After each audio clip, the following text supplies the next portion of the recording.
Hello student, यहाँ पे एक हम लोग क्वेश्चन देखते हैं। क्वेश्चन है the list price of A necklace is ₹24,000। After 2 successive discounts it is sold for ₹1,000 17,280। If the first discount is 20%, find the rate of second discount. तो यहाँ पे स्टूडेंट हम लोग देख रहे हैं कि यहाँ पे क्वेश्चन में नेकलेस का लिस्ट प्राइस दिया हुआ है। लिस्ट प्राइस का मतलब हो गया मार्क प्राइस, ठीक है। एमपी दिया हुआ है और यहाँ पे 2 सक्सेसिव डिस्काउंट में से एक का डिस्काउंट दिया हुआ है, दूसरे का डिस्काउंट निकालना है। और यहाँ पे सेलिंग प्राइस दिया हुआ है। तो हम लोग जानते हैं जनरली जो सेलिंग प्राइस का फॉर्मूला सक्सेसिव डिस्काउंट के लिए क्या होता है, SP is equal to 1 minus R1/100 into 1 minus R2/100 into mark price. तो यहाँ पे मार्क प्राइस, तो यहां से क्या हो जाएगा स्टूडेंट, 1 माइनस R1 दिया हुआ है। यहाँ पे रेट, पहला रेट दिया हुआ है 20%, तो सेकंड रेट निकालना है। तो यहाँ पे R1 का वैल्यू दिया हुआ है 20/100 मल्टीप्लाई 1 माइनस R2 का वैल्यू हम लोग को निकालना है, इसलिए R2 को ऐसे लिख देते हैं into mark price. Mark price दिया हुआ है क्वेश्चन में 24,000, ठीक है।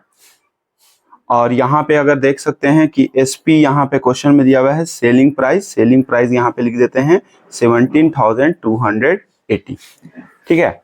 अब यहाँ पे देखते हैं कैलकुलेशन जब हम लोग करते हैं 17,280 इज इक्वल टू, अब यहाँ पे जब हम लोग इसका एलसीएम निकालेंगे तो इसका एलसीएम हो जाएगा 100 माइनस 20। इसको हम लोग ऐसे भी कट करके भी निकाल सकते हैं, लेकिन 100 यहाँ पे हम लोग को यहाँ पे जब कैंसिल करेंगे तो इसके लिए आसानी होगा। यहाँ पर भी हो जाएगा 100 माइनस R2 इंटू 24,000।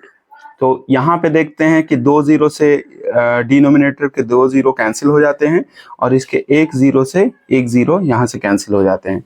तो यहाँ पे अब क्या बचेगा, 17,280। यहाँ से देखिए क्रॉस मल्टीप्लाई करेंगे तो क्या हो जाएगा, इंटू 10, ठीक है। अब यहाँ पे देखते हैं, यहाँ पे न्यूमिनेटर में कितना बचा है, तो 80 बचा है। 80 into bracket 100 minus R2 multiply 24। अब यहाँ पे जो इसको हम लोग क्या करते हैं, ट्रांसफर करते हैं, इस तरफ ले करके आते हैं। इस तरफ जब ले करके आएंगे तो क्या हो जाएगा स्टूडेंट, सब डिनोमिनेटर में चलाएगा। तो 17280 इंटू 10, और यहाँ से जब हम लोग लाएंगे तो 80 इंटू 24 इस तरफ मल्टीप्लाई में है तो डिवाइड में हो जाएगा। तो यहाँ पे बचेगा 100 माइनस R2। अब यहाँ से देख सकते हैं स्टूडेंट, यहाँ से लास्ट के जीरो से लास्ट के जीरो को कैंसिल कर देते हैं। 24 से जब हम लोग कट करेंगे तो ये 24 से 720 बार में ये कट जाएगा, ठीक है, 720 बार में। अब यहाँ से 8 से हम लोग देखते हैं, 8 9 जा 72 यानी कि 90। तो 90 इज इक्वल टू क्या आ गया, 100 माइनस R2, चूंकि रेट है ये। अब यहाँ पे इसको हम लोग जब इस तरफ लाएंगे तो R2 प्लस में हो जाएगा और ये हो जाएगा 100 माइनस 90, यानी R2 का वैल्यू आ जाएगा 10%, ठीक है। Thank you.